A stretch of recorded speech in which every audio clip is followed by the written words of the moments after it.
Hello, everyone, and hello, Diane. Hello, Theresa and Cynthia. Nice to see you again. Everywhere.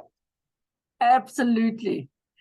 Okay, so let's start with the prayer, and then we can start with today's session. Great Spirit, we ask for your protection as we join with the world of spirit. We ask that you would help us to open our minds and our hearts and our lives to the information that becomes available to us.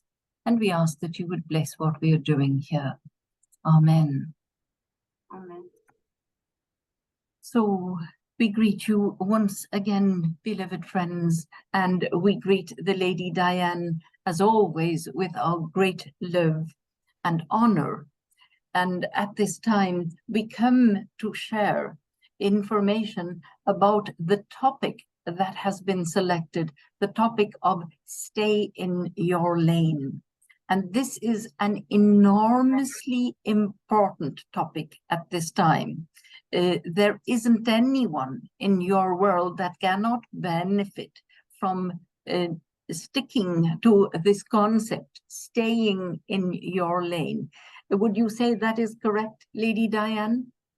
Absolutely. And just dealing with our own stuff without trying to take on the world. Yes.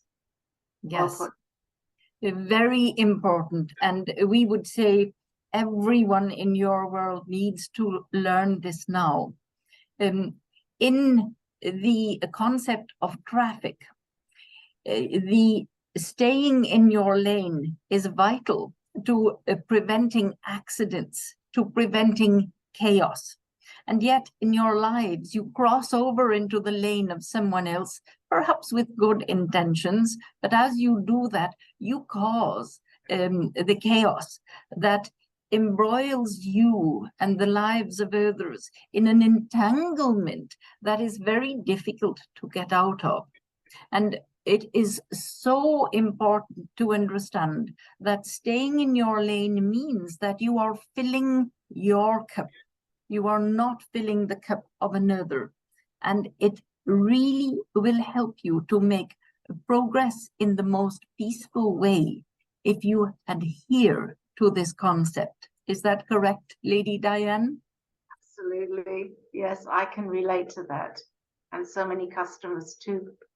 Yes, yeah. Indeed. And the more you have a healing nature, the greater is the opportunity for you to slip into the lane of another, because the healing nature within you says, I must fix this for someone else. And we would say to you, it isn't your job as a healer to fix anything. It isn't your job as a healer to heal anything. It is your job as a healer to open the opportunity for energy to flow into the lives of others so that they are taken where they need to be. You don't have to try to jump into their car and drive it for them. They are driving their own car. Provide what is the mechanism for them to open the doors themselves. Yes, Lady Diane? Yes, and show them, if in a reading you see options and potential, and you sort of exaggerate, tell them that the potential's there, but they do have choices. So many people feel that they don't. They must continue helping the family, helping this one or that one. They need validation, or they don't want to be tossed out of their tribe, is often the case. Yes. So let us go to the first card, which the Lady Diane was drawn to by her ancestors. Yes. Yes, my ancestors directed me to this card, which I feel is, look, have a look at this lady looking back. Perhaps she's thinking back, what if I'd taken another route or done things differently on one hand?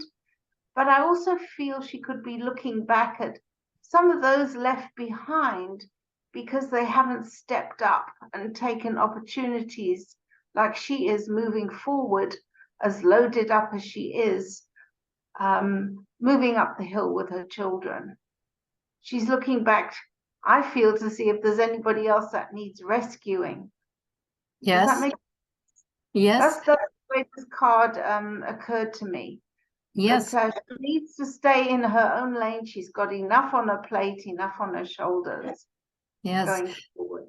But look at what she has taught the children. Look at how they are looking to someone else to provide them with support and to someone else to become involved with. Can you see those eyes of interest directed directly at the viewer? Yes? Yeah. None of them are looking forward. None of them are focusing on where they are moving to. And so the children have learned something very interesting from the mother. Yes? Yes. So when she gets in her own lane, they'll follow suit. Yes. She be their mentor in that regard. Yes. Children learn by example, but so do those who you work with in healing. You may say to yourself, I don't have to give a good example. Everyone simply has to follow their own path, which is true. But how much better will it be if you as a healer are actually following your path to peace? Yes? Yes. Yeah. And then you what you say with sincerity. And people do pick up on that. Yes. Yes. It doesn't mean you can't have made mistakes. It means you have to have made mistakes. But you are progressing towards peace. You are progressing in such a way that you are learning that you can't involve yourself in the lives of others, that you must only involve yourself in your own life, correct? Absolutely. Yes. Yes. And that goes for even with our pets. You know, we want to rescue all the animals in the world, or we see how other people might not be mollycoddling their pets as much as we do. But there's only so much we can do, and then we have to back off. We can't save the planet. Yes. But what we can. And when your cup runs over, it runs over into the lives of those you love. But it can only run over if you are attracting every kind of abundance and filling your cup first. Yes? Burnt out, as we've learned, you've got nothing to give. Exactly. So can we move on to the next card? Thank you. Yes. Yeah. And from my ancestor deck, I was very prompted to select this one. You are doing your best. If your hyperactive sense of responsibility has worn you out, just know that this is simply a wake-up call to let you know that you cannot save the world single-handedly, say the ancestors. Yes, indeed. And that is a significant lesson at this time. The world appears to need a great deal of rescuing. Things are going wrong everywhere.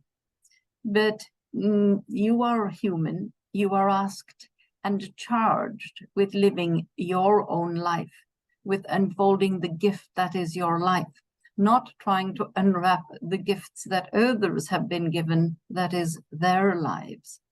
And it is interesting that each individual has 50 to 60 spirit guides walking with them. The ancestral spirits are there for that individual, and they don't cross lanes helping others. They know that there are 50 to 60 for everyone in the earthly plane, and that is enough. You don't need and more. It's not like they're not stepping forward until we ask. We have to ask for them to step forward. They won't intrude unless we call on them. Is that right? Exactly. You have to invoke. It is a rule of spirit not to become involved as a spirit guide or ancestor unless you have been invoked. Yes? As important, I think, well, I need to remind myself of that, but that we remind people who might be listening, because they simply forget. you know, whether it's prayer or just conversing with our ancestors on the other side or spirit helpers. Yes. When you send a prayerful thought for help for yourself or anyone else, you instantly invoke the help of guides. When you decide to take it back and worry about it, you revoke that permission, and the guides are stopped in their tracks in the midst of their attempt to help. Yes? Yes, it said we're stopping the flow. Is that correct? Yes, exactly.